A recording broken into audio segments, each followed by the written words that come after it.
So everyone, আমি এখন আছি হচ্ছে ফরিদপুর টু রাজবাড়ী মহাসড়কে। তো এই মহাসড়কে কি পরিমাণ গাড়ি প্রতি সেকেন্ডে সেকেন্ডে আসতেছে যাচ্ছে, সেটা এভাবে না দেখলে বুঝতে পারবেন না যে প্রতি সেকেন্ডে সেকেন্ডে এই রাস্তা দিয়ে কি পরিমাণ গাড়ি যাচ্ছে এবং আসতেছে। আমি যে কথা বলতেছি, আমার কথাটা আমি ঠিকমতো বুঝতে পারতেছি না।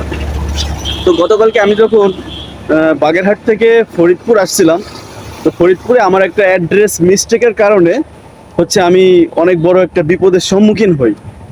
আর তখন রাত 11টা বাজে। তো সেই গল্পটা আজকে আমি বলি, এবং এটা এই ফরিদপুর মহাসড়ক, ফরিদপুর টু রাজবাড়ী মহাসড়ক থেকেই বলি।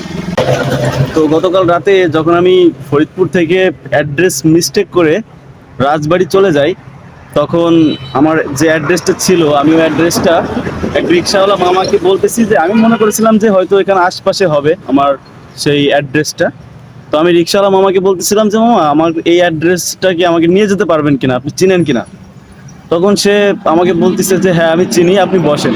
আমি বলছি কয় টাকা দেওয়া লাগবে ভাড়া? তখন সে বলতেছে আচ্ছা আপনি 50 টাকা দিয়েন। আমি বলি, আচ্ছা ঠিক আছে।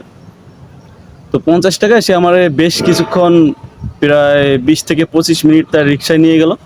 নিয়ে যাওয়ার পরে একটা ছোট একটা বাজারের কাছে আসার পরে সে আমাকে বলতেছে যে এইখানে নামেন। তো আমি নামলাম। নামার পরে তখন রাত 11টা 30 মিনিট বা প্রায় 12টা, এরকম 11টা 40 42 এরকম হবে। তো আমি বললাম যে আমার উনি ওখানে নামাই দিল। নামাই দেওয়ার পরে আমার বলতেছে যে আপনি এখানে দাঁড়ান, এইখান দিয়ে একটা কি দুইটা বাস যাবে, মানে এখান দিয়ে ফরিদপুরের উদ্দেশ্যে একটা বা দুইটা বাস আসতে পারে, আপনি বাসে চলে যান। তখন আমার এতটা খারাপ লাগতেছে যে আমি প্রায় 5 থেকে 6 ঘন্টা বাসে, অলরেডি আমি প্রায় 5 থেকে 6 ঘন্টা বাসে, আমি অনেক টায়ার্ড। তো রাত তখন প্রায় 12টা। তো এরকম একটা আননোন প্লেসে, আননোন জায়গায় সে আমাকে এইভাবে রাজবাড়ির মূল যে গোল চত্বর, সেখান থেকে এখানে নিয়ে আসছে। আল্লাহ না করুক যদি আমি এই বড় ধরনের একটা বিপদে পড়ে যেতাম। আমার কাছে আমার মোবাইল ছিল, মানি ব্যাগ ছিল, তারপরে ব্যাগ ছিল, আর অনেক কিছু ছিল।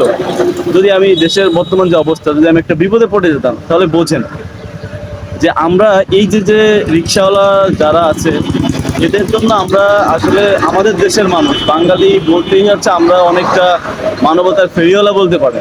তো আমরা এদের জন্য কত কিছু করি, এরা যাতে ভালোভাবে চলতে পারে, এদেরকে কেউ কিছু বললে আমরা তাদের বিরুদ্ধে প্রতিরোধ গড়ে তুলি, তাদের প্রতিবাদ করি কথার। কিন্তু সামান্য একটা ইস্যুকে কেন্দ্র করে তারা কয়েকটা টাকার জন্য হচ্ছে মানুষকে মিস ইনফরমেশন দিয়ে যায়, এবং মানুষকে এইভাবে হচ্ছে একটা ঝামেলার মধ্যে ফেলায় দেয় এবং বিপদে ফেলায় দেয়।